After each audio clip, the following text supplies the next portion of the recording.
This is banana sponge cake. A moist, fluffy and very delicious treat. Watch the whole video for the full recipe. Hello everyone and welcome to the Scuffed Kitchen.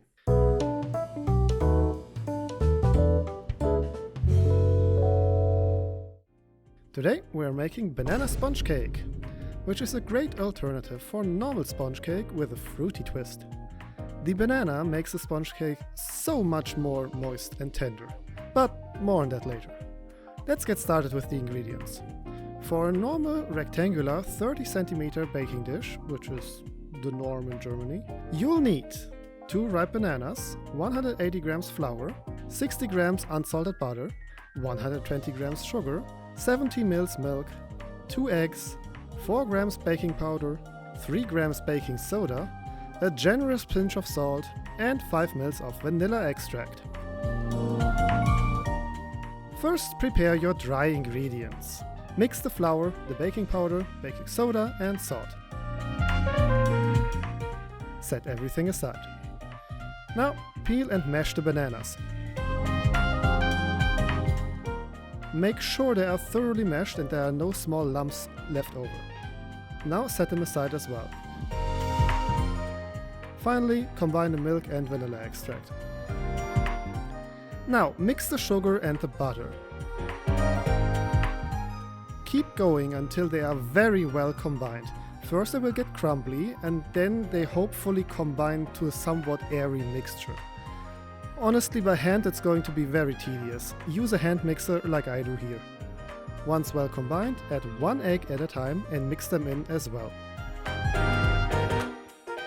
Once that's done, slowly add the flour, banana and the milk, bit by bit, part by part, until everything becomes a smooth batter. Do not just dump in all the flour at once, add it in a few parts.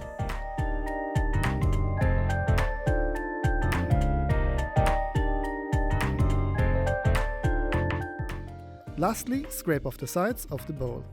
We're done with the complicated part, honestly. Now, line a cake dish with parchment paper.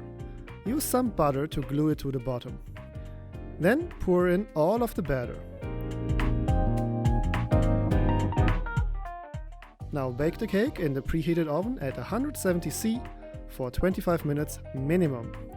Because every oven is slightly different, I can only give a minimum time. However, you can test whether the cake is done with a toothpick.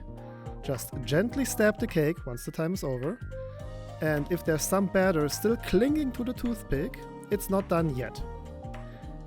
Put it in for more 5 minutes or so, and then as soon as the toothpick comes out cleanly when you test it, the cake is ready. Pull the dish out of the oven and let it cool for 10 minutes or so it's safe to handle by hand.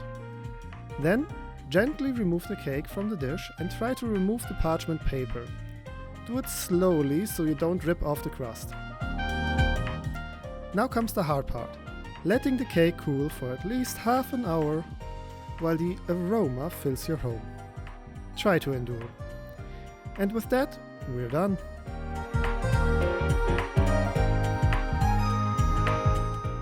As I mentioned before, this is a base recipe, so I'd highly recommend experimenting with a few spices in the batter. Maybe cinnamon for a more Christmassy feel? I went with a cream cheese spread. Just a bit of cream cheese, powdered sugar and a spritz of lemon juice. Delicious! Please tell me what your favorite type of cake is in the comments down below. See you next time!